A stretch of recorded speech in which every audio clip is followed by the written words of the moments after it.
ប្តីវាយប្រពន្ធរបស់ខ្លួនរហូតសន្លប់បាត់បង់ស្មារតីដោយពាក្យចាស់និយាយមិនខុសមែនបើរើសប្តីត្រូវប្រពន្ធខ្លាចជាប្រនាងតែបើរើសប្តីខុសវិញគឺប្រពន្ធឈឺទាំងកាយឈឺទាំងចិត្តបងប្តីគាត់មិនមែនបងតែយ៉ាងម៉េចដែរបងមុនហ្នឹងវាផឹកទៅហើយអូគាត់ផឹកហើយខ្ញុំហៅវាទៅផ្ទះវាញ៉ាំខ្ញុំបោចសក់វាយខ្ញុំមុនហ្នឹងហើយបងគាត់តដៃវិញទៅតដៃបងឯងបងឯងទៅដាក់គាត់ធ្ងន់ទេបានថាឈាមហ្នឹងមកមើលមានឈាមនេះណាឈប់ឈាមមុនណាមុនឈាមមុនបាទមុនមិនឈាមច្រមុះណាមើលទៅឈាមច្រមុះហ៎មុនណាវាយទៅវាយទៅកន្លែងណាខ្លះមិញហ៎អត់ទេញ៉ាំជាប់យូរហើយគាត់អាសាផឹកចឹងក៏អីបងបើវាស្រវឹងផឹកក្នុងស្មានណាខ្ញុំអត់ដឹងផឹកអញ្ចឹងហើយបាយប្តីពុនការវិញគ្នាប្រហែលឆ្នាំហើយហេ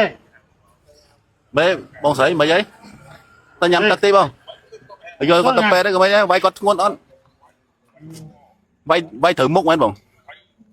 គាត់ច្បាច់កវានោះមកម្ដងទេវាយ3តដៃដៃទៅពេលគាត់ចាប់ទៅដើរមកហ្នឹងដើរម្ដងហ្នឹងបាច់កវាយ2ដៃជន់កទៅហ្នឹងវាយខត់ខ្លាំងដែរវាយខ្លាំងថាមពុនគ្រាសបងណាខ្ញុំអត់ដឹងថាប្តីពួនមកឃើញមិនដឹងថាគាត់ប្តីពួនបំរជួយអត់ទេខ្ញុំពុកមើលដែរហើយបានសួរហើយគាត់វាយខ្ញុំកន្លែងគេផឹកស៊ីក្នុងតើទៅចុះមកឃើញនៅឆ្លុះគ្នានៅមុខកន្លែងខ្ញុំធ្វើការហ្នឹងអូគាត់ឆ្លុះគ្នាបតែបតបខ្លាំងដែរគេចាប់វាយម្សាយតើហើយពេលខ្ញុំឡើងប្រងឡើងទៅលើហើយឃើញបងស្រីមួយនោះកាលអាប្រទះខ្ញុំ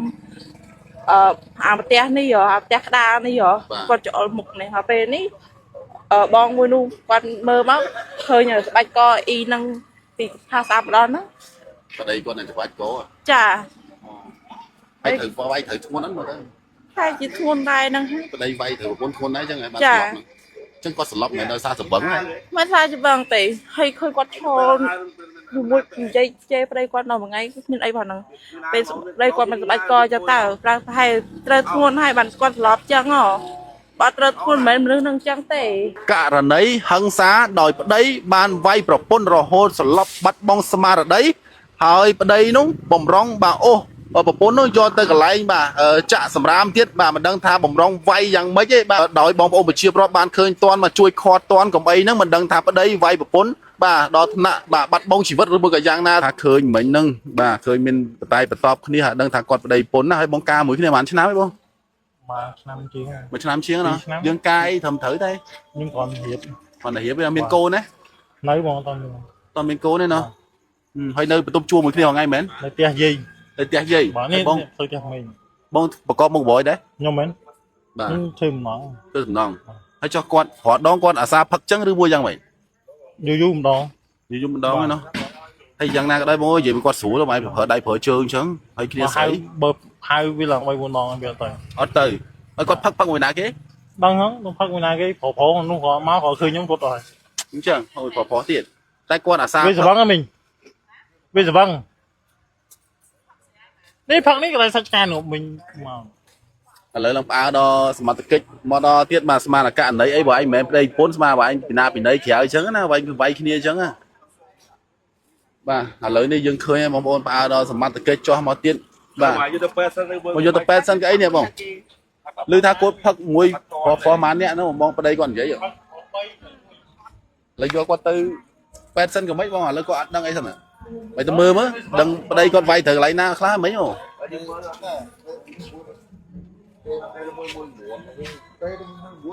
ឡើងលេងដឹងអីហ៎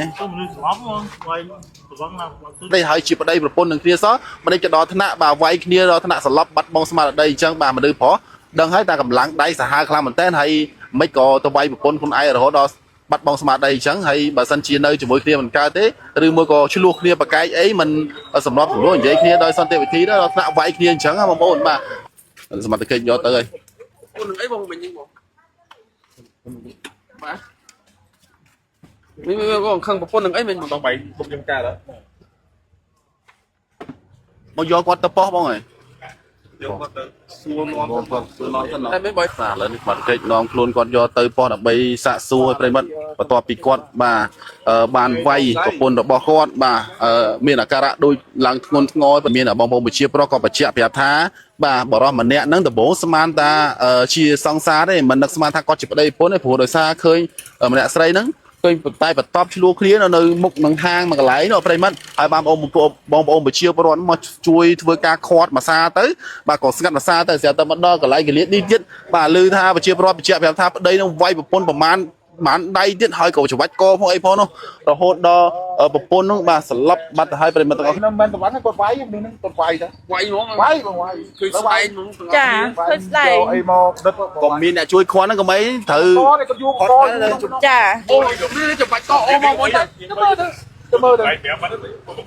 tôi mơ thôi អូយក អូ ទៅ ទៅណាអូទៅណា យកដាក់ណោ luôn mong muốn tiếp tục nó khai đập vào trừ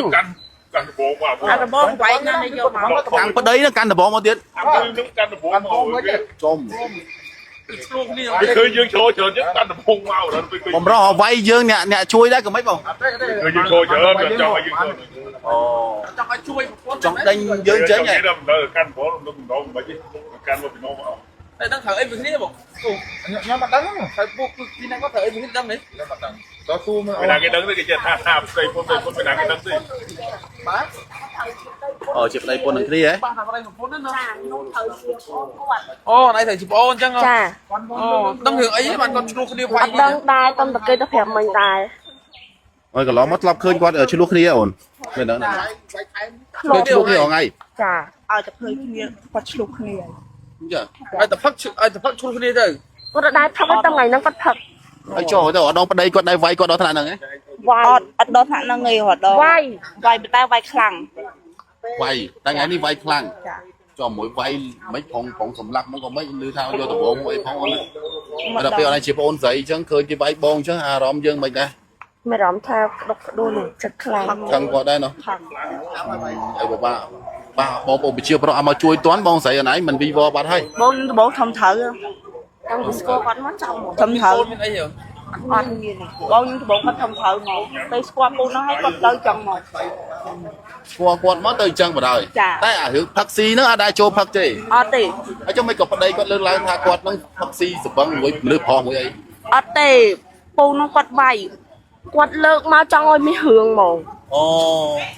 គាត់ខឹងរឿងបងស្រីអនឯងទៅមានពីណាគេស្គាល់មនុស្សប្រុសណាទេ អត់ដឹង អត់ដឹងទេណោះ ចា តែវាយយកហ្មងណាបងប្អូនប្រជាប្រដ្ឋជួយកុំអីវីវអីអូនអើយខាងបងស្រីនេះគាត់ត្រូវជំនាញ ណាវាយវាអាម៉ាប់អូលោកអូននឹងនិយាយថាម៉ាប់វាយ វាយត្រូវធ្ងន់ដែរណា យកទៅបាត់ហើយ បលិសយកទៅបាត់ហើយលើហើយជាប្តីពុននឹងគ្នាសោះឲ្យដល់ថ្នាក់វាយគ្នាអញ្ចឹងបងស្រីហើយបងស្រីត្រូវជំនាញអញ្ចឹងពេលឃើញអញ្ចឹងមានអារម្មណ៍មិនហ្នឹងខឹង ខំព្រោះច្រើនលើកច្រើនសារលើគេថាវាយរហូត វាយរហូត វាយ ហើយបើថានៅមួយគ្នាមិនកើតទេឲ្យគាត់នៅផ្សេងគ្នាទៅ ពួកគាត់នឹងជីវិតពួកគាត់ប្រើបែបមិន ទៅវាយធ្វើបាបគ្នាអញ្ចឹងហ៎អើយមនុស្សស្រីហើយមនុ វា ស្ស យ ប្រុស វាយប្រងាប់ហ្មងហ្នឹង មនុស្សប្រុសដៃធ្ងន់ណាស់ណា ចាលឺបងស្រីនោះនិយាយថាវាយមិនដឹងរឿងណា នេះគ្នាឡើងដកនេះទៅយកទៅពេទ្យ ការមួនណាដល់នោះធ្វើក៏មកគេឃើញមិនងាប់បាត់ទៀតទេ កុំបងប្អូនប្រជាប្រដ្ឋជួយតន់ ហ្នឹងហើយបានថាក៏មកគេឃើញហ្នឹង ដល់កបាទ មកនេះឲ្យក្រៅ តែមានយកគាត់ទៅពេទ្យសិនទៅនឹងត្រូវឲ្យខ្លះផងមិនមែនសបឹងទេមើលទៅមើលទៅសបឹង វាមានផឹកស្រាយវិញហ្នឹង ដាក់ដៃយកកបាទឥឡូវទាំងមីងទាំងប្អូនស្រីរបស់នេះខាងប្រពន្ធនេះគាត់ឃើញឲ្យគាត់ហួសចិត្តឲ្យគាត់ខឹងខ្លាំងមែនតើបាទឥឡូវចំណុចទីតាំងកន្លែងការហៅកំពុងតែបង្កការភ្ញាក់ផ្អើលយ៉ាងខ្លាំងមែនតើឥឡូវនេះត្រូវបានសមត្ថកិច្ចហ្នឹងនាំខ្លួនប្តីហ្នឹងយកទៅប៉ោះឲ្យដើម្បីស្ពួរនាំពីបញ្ហាប្តីប្រពន្ធរបស់គាត់មិនក៏ចំនួនដល់ថ្នាក់វាយតបគ្នា